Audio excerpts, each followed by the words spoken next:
Kabajamtoota daawwattoota keenyatiif dhaggeeffattoota keenya oduu gaddaa qabnaa kan biyya Hindii yookiin Indiyaarraa nu dhaqqabe. Artistiin jaalatamaan kabajamaan fi sabboonaan artist Zarihuun Wadaajoo boqochuusaa haati warraasaa achi nutti himteeti jirti. Bilbilaan addee olaantuu gammachuuti kan bilbilaan nutti hime. Artist Zarihuun Wadaajoo umurii isaa guutuu ofii isaatii otoo hin taane uummata isaa, saba isaa, uummata Oromoof jiraate jetti haati warraasaa. Miidhaa bara wayyaanee isarra gahaa ture hedduu akka gidiraadhaan isa ga'es immoo haati warraasaa nutti himteeti jirti. Erga Hacaaluun Hundeessaa ajjeefamee booda nagaa hin arganne kan jettu haati warraasaa awwaalchi koosii awwaalcha Hacaaluu Hundeessaa maddii akkanaa ta'u jedhee gaafatee ture jetti. Artist Zarihuun Wadaajoo tokkummaa uummata Oromoof umurii isaa guutuu qabsaa'aa ture akka ture beekamaadha. Kanaafis osoo hin boqotin dura uummanni Oromoo tokkummaa isaa akka eeggatu, tokkummaadhaan mirga isaatii akka falmatu waamicha godhoosaa yookiin adaraa jechuu isaatii haati warraasaa kan nutti himte.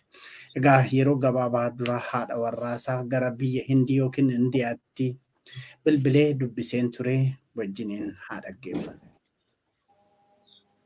Qaaliidha inni saba isaatiif jiraatee mataa wanni isinitti hedduu dhukkubee Zarihuun hedduu dhukkubee osoo biyya Hindiyaa duraan dhufin duras hedduu dhukkubee erga gaafa Hacaaluun du'eetii lafarraa hin kaane dhuma dhukkubsataa baay'ee dhukkubsataa ifiin citaa bakka ani aaraa maal naa godha jireenya kun baay'ee dhukkubaa ture. Amma gaa kadeen isaatis feeltee miilli isaa lamaanuu ni cabee inni wayyaanee rukutte sunis ni cabee achirraa asitti riifarii nu barreessanii as dhufnee erga as dhufne booda immoo miila isaa kaleedhas kennuudhaaf dhufnee kalee lamaanuu feeltee jira.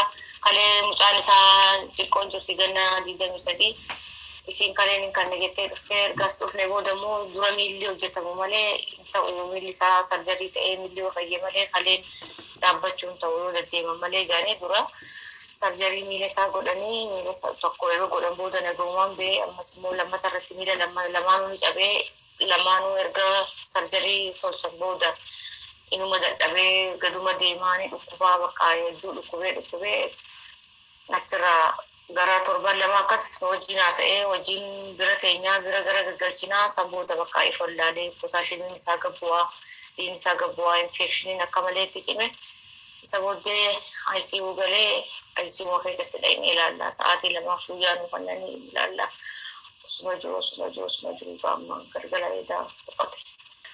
Maal gaanii gallagaa gara biyyaa gallaa biyyumatti gaa saba isaa keessa saba isaa jaalatu sabni isaatti sinafnee waan tokkollee namni hundinuu waldhaanuudhaaf duubatti hin jenne waldhaansisnee nutis maatiinis wajjin laffaanee uummanni Oromootis waan qabuun waldhaansisee gaa saba jaalatu san keessatti deebi'emoo ani Oromiyaa keessatti yoo dandeessanii Hacaaluu bira awwaalaa yoo dadhabdan immoo Oromiyaa keessa bakka sabni kan kootti dhaabbatee awwaalutti awwaalaa jedhan.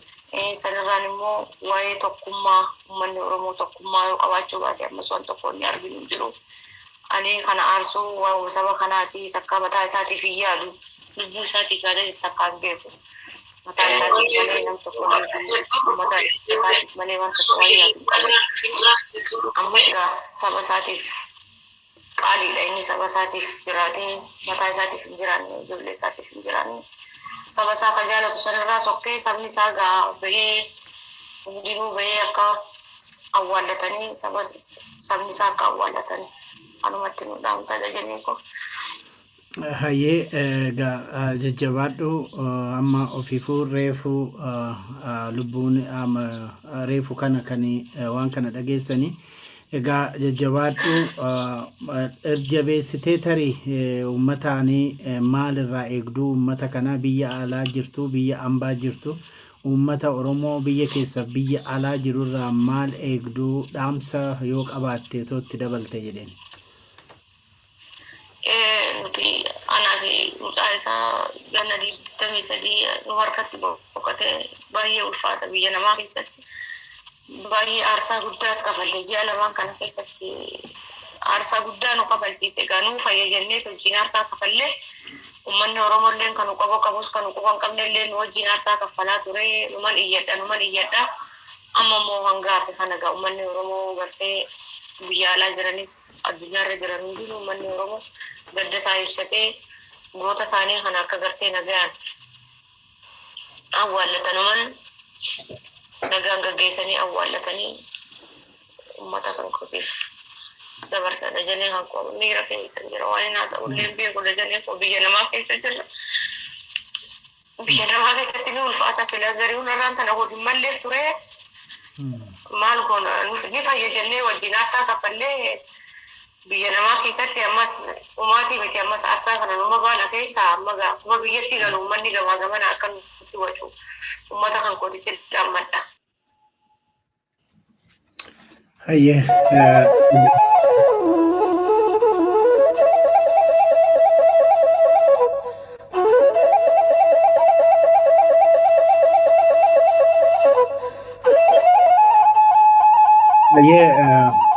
egaa akkuma dhageessanii Zarihuun Wadaajoo egaa boqoteeti jira.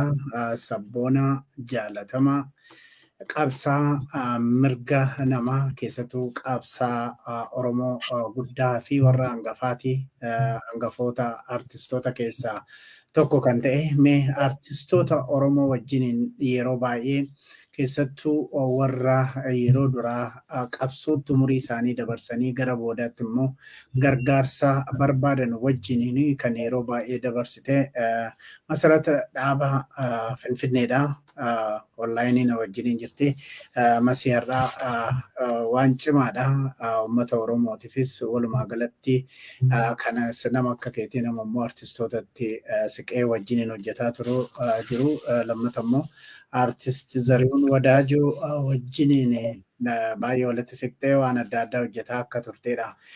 Mee caalatti maatittis illee hattaa isattis illee hattaa maal dhageesse maal nutti himta yeroo ammaa kana tarii warra isaas dubbifte ta'a. Galatoom Dajanee ani gaa akka Oromootti isan beekaa akka Oromoo tokkootti isa beekaa akka nama miidiyaa irratti hojjetuttis immoo Oromoof isaan wal qunnamsiisee gaafa rakkoo isaanii gaafa maqqoo isaaniis biraan gahaan ture. Kanaaf egaa Zarihuun Wadaajoo goobanaa nama harka kennatan turre baay'ee dadhabees baay'ee dhukkubsatees nagaan jiran fayyaadha. Nan dhukkubne xiqquma fayyeen dhufa jedhee deemee gaafa deemu gaafa gaggeessinu jechaadha. Gaafa gaggeessinu waan inni dubbate keessaa gara fuula Feesbuukii kootiinis gadhiisee ni jira. Nagaatti kaa Finfinnee jedha. Finfinnee kanaaf baay'ee mormaa falmaa dubbataa ture. Zarihuun qabsaa'aadha. Zarihuun faayidaaf duran kennu of kennee jireenya isaa guutuu qabsoo kana keessatti dabarsee. Qabsoon kun egaa hadhooftuudha.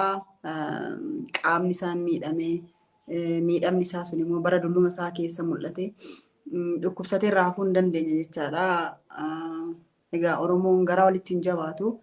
Oromoon qabsaa'aa isaa beekaa, nama dhugaa beekaa, eenyu maal akka ta'e adda baasee beekaa waan ta'eef gaafa rakkoo isaas birmatee fi akka yaalamuuf biyya alaattis akka yaalamuuf maallaqa gumaachee jira. Birrii tokko qabu, birrii 500 qabu. Miliyoona 2 hanga tuqaa 5 kennee fi Oromoon haala kanaan akka yaalamuuf biyya alaatti ergee. Ammoo waan Rabbi jedhee guyyaa Rabbi jedhe immoo waan darbu hin jiru. Guyyaa hiree guyyaa waaqni si barreesse biraan darbitu. Garuu haga jiraattu uummata keetiif hojjettaa ogummaa Rabbi si kenneen waaqni si eebbiseen saba keef sagalee taatee saba keef waan dandeessu bira dhaabbattee haala kanaan boqachuun du'uun jedhamu akkas ta'e jechaadha Zarihuun. Gaariidha. Namoonni hedduu gara sooshaal miidiyaatiin du'a mo'achuun hin danda'amu. Du'atu gadi si qabee leenca Oromoo jedhanii yeroo faarsantu dhaga'ama.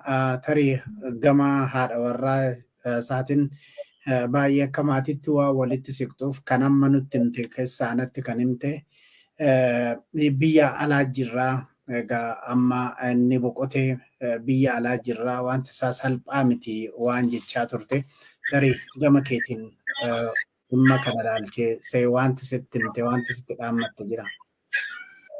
Jalqaba yeroo jalqaba akka deemaniin qarshii miliyoona 2 qofa fudhatanii deemanii qarshii miliyoonni 2 sun immoo isaan hin geenye ture yaalchisuu baay'ee cinqii ture. Achitti maallaqi irratti hafe ture achi booda waan kana natti himanii gadi ba'een anis gara sooshaal miidiyaatiin uummatatti iyyee maaloo nu dhaqqaba maaloo haala gaarii keessa hin jiran hanga waan nyaatan dhabaniiran dhugaa dubbachuuf taanaan Zarihuun yaalchisuuf haati warraasaa olaantuu gammachuu jaala qabsoo isaatii haadha warraasaa hiriyaa isaatii haadha manaa isaatii obboleettiidhas waa maradha isaaf jechaadha. Wantoonni dubartii cimtuudha. Jiraates bara dargaggummaa waliin jiraatan keessattis yeroo inni hidhamu yeroo inni dararamus walumaan dararamaa turte har'a qabu boru qabuun akka daa'imaatti dhoksaa turte. Waan baay'ee waliin dabarsaniiranii soo aga dhumaatti waliin turte jechaadha. Soo rakkataa turan jechaadha. Maallaqa dhabanii rakkataa turanii. Rakkoo maallaqaa kana immoo gadi ba'een akkuma baratame gadi ba'een maal Oromoo jedhee kadhadhee achi booda abbaan qabeenyaa tokkos maqaa isaa ibsuun barbaanne maallaqa wayii gumaachee fi maallaqa sun waan argameef akkaawuntiitti galchee fi haa galatoomu akkuma dhoksaatti kenne dhoksaatti waaqni isa gargaaru nama sana nama jabaadha. Bara tokko seenaan kun hin barraaha anis barreessuu hin danda'a. So akkasitti dhaqqabeeni kana malees immoo mootummaan naannoo Oromiyaas pirezidaantii mootummaa naannoo Oromiyaa dabalatee akka bilbilaniif natti himtee turte obbo Shimallis bilbilee fi Zarihuun keenya maal ta'e akkasitti agas rakkachuu keessan hin beekne yaada jedhu kaasee fi karaa embaasiitiin akka isaan dubbisanii fi ammas immoo karaadhuma embaasii sanaan gara biyyaatti akka galuuf yaalarra jiru natti fakkaata. Kanaaf kafaltiirra jirullee hin kafalla yaada jedhu kaasaniif natti fakkaata. Aga ammaatti waan mirkanaa'e waan hin jirreef kanas hin jechuu hin danda'u garuu bilbilanii fi akka Shimallis dhuunfaatti bilbilee fi akka olaantuu dubbisee natti himtee turte. Kanaaf anis galatan qaba. Kanaaf egaa kanadha kanan beeku yeroo duraa baay'ee rakkatanii ammas hangam akka tasgabbaa'an hin beeku. Maallaqi asii galus qarshiin asii galus achitti doolaaraan argachuun rakkoodha. Doolaaraan baasisu waan ta'eef jechaadha. Ta'u gaadhuma irratti akka nama Oromoo tokkootti uummata keenya biyya alaatii fi biyya keessaa maal otoo godhee gaariidha jetteeti asumaan waan dhaamtoo qabaatte nama sarata. Egaa uummanni yeroo yennu biyya keessaa biyya alaa kan jedhu hin jiru hunduu qixa hirmaata yoon siin jedhu Oromoon guutuun dhugumaa nama rakkateef hin birmata jechuu koo miti. Garuu yeroo hunda waamicha nu goonuuf kan birmatu namoota muraasa. Namoonni muraasni kun immoo deddeebiitiin yoo har'as Zarihuun godhe kaleessa nuuf godhu itti fufees gara fuulduraas akkasuma godhe jechaadha. So otoo hanga kanan dadhabin otoo hanga kana waliin dadhabsiisin jabaa ofii abbaatu jabeeffata. Waan namni sabaaf jiraate sabatu jiraachisa. So haala kanaan otoo wal quba qabaanne otoo wal gargaarre gaafa duune qofa walii boo yookiin piroofaayilii wal kaahachuu miidiyaa irratti wal afarsuu qofa otoo hin taane jireenyatti wal iyyaafachuu jireenyatti wal faarsuu jireenyatti immoo wal bira dhaabbachuun haa baratamu. Ammoo kaayyoof jiraachuun waan itti amanan irratti cichanii hanga lubbuun darbutti jiraachuullee irraa baranna nama kanarra. Kaayyoo kee galmaan otoo hin gahin yaada kee uummataaf jiraachuun Zarihuun irraa baranna. Uummatni immoo nama jiraachisus akkasuma Zarihuun irraa baranna jechaadha. Mana bitee fi jira Oromoon. Ani walitti hin qabee fi ana qofas miti namoonni ana wajjin hojjetan namoota baay'eedha. An akka tiiqaa jiranii an akka obsaan illee akka yaallamuuf biyya alaa deemee obsaa abdiisaas baay'een wajjin tattaaffii godhee namoota baay'eedha kana keessatti artiistoonni jiranii namoonni dhuunfaa abbootiin qabeenyaa kennanii maqaan isaanii akka hin dhahamne dubbatantu jira. Gara miliyoona 7 walitti qabnee mana binnee fi miliyoona 7 tuqaa wayii walitti qabnee miliyoona 3 wayii abbootii qabeenyaa maqaa isaanii dhaachuun barbaannetu dhoksaatti nu kenna jechaadha. Maaliif akka dhahamu sodaatanii toon taane ummata keenya dhokannees gargaaruu dandeenya callisnee iyyinuu malee hin ta'u yaada jedhu waan qabaniif malee waan biraafis miti. Kanaaf walumaa galatti tokkummaan Oromoo biyya keessaas biyya alaayis cimee dhaloota hedduu irratti dhabnee jirra. Namoota qaqqaalii baay'ee aarsaatti kafalleeti jirra. Kun biyyaa bahee faffaca'eeti jira. Eegalee kanaaf bara baraan boonyee bara baraan waa'uma rakkoo toon taane furmaata sargannee gara tokkotti akka dhufnuu fi waamicha koon dabalata. Gama mootummaatiinis taanaan gaafa du'e qofa awwaaluuf yookiin sirna sana bareechuuf otoo hin taane jireenya keessatti artistiin yookiin artistii qofa miti namoonni dhuunfaa biyya kanaaf gahee guddaa tattaphatan baay'eetu jira. Sunniin eessa jiran jedhanii iyyaafachuu gaafa rakkatan bira dhaabbachuu hanga akkanatti dadhaban otoo hin taane gaafa nuti iyyinu nuti ani sababa malee iyyu gara feesbuukii kiyyaattis ajandaan ta'an hin fidu. Gaafa sana otoo gurra nu kennanii jireenyatti otoo wal gargaarree gara tokkummaatti otoo dhufne furmaata siyaasaa bara meeqa aarsaa meeqatti kafalle kana gara tokkotti deebisnee biyya keessaas biyya alaas wal jibbuuf wal balaaleffachuu walirraa babbaqachuu akka diinaatti wal laaloo otoo hin taane walitti dhufnee otoo rakkoo keenyaaf furmaata keenya yaada jedhu dabarsuun barbaada. Artiist Zarihuun Wadaajoo Goobanaa akkasumas qaqqaaliiwwan qabsaa'ota ilmaan Oromoo gama hundaa wareegamaniif jannata hawwa. Hedduu galatoomii Masarat Dhaabaa magaalaa guddoo Oromiyaa Finfinnee irraa yaadannoo kennitee fi egaa kabajamtoota daawwattoota keenyaaf dhaggeeffattoota keenya akkuma duraan ibsuu yaaletti artistiin Oromoo jaalatamaan jabaan qabsaan sabboonaan artist Zarihuun Wadaajoo boqochuu isaatii biyya Hindii keessatti yeroo ammaa kan argamtu haati warraasaa bilbilaan kan nutti himte aadde Olaantuu Gammachuu akka jirtutti artist Zarihuun Wadaajoo ofii isaatii kan jiraanne ofiif otoo hin taane saba isaa uummata Oromootiif jiraate uummata Oromootiif otoo qabsaa'uu kan lubbuu isaa akka darbeedha kan dubbattu. Egaa haati warraasaa kun miidhaan yeroo wayyaanee irraan geessifte dhugaadhumatti yeroo inni akkanatti dhukkubsatee jiru kanatti rakkoo gidiraa guddaa akka itti uumedha kan dubbatte. Egaa erga Hacaaluun Hundeessaa artist Hacaaluun Hundeessaa wareegamee booda innillee akka of jibbaa ta'ee fi dasiillee nagaa akka hin arganneedha kan haati warraasaa kun bilbilaan nutti himte. Egaa artist Zarihuun Wadaajoo yeroo hundumaa waa'ee tokkummaa Oromootii fi qabsoo Oromoon kan milkaa'u yoo tokko ta'e qofa jedhee akka inni dubbatu haati warraasaa nutti himteerti. Yeroo boqotullee kanuma akka dhaame kan ishiin dubbatte. Egaa artist Zarihuun Wadaajoo otoo bu'aadhaan hin sossobamin otoo qilleensi asii achi sarraasin ejjennoo isaarraa otoo maqin ejjennoo isaa ganamaatiin egaa boqoteera.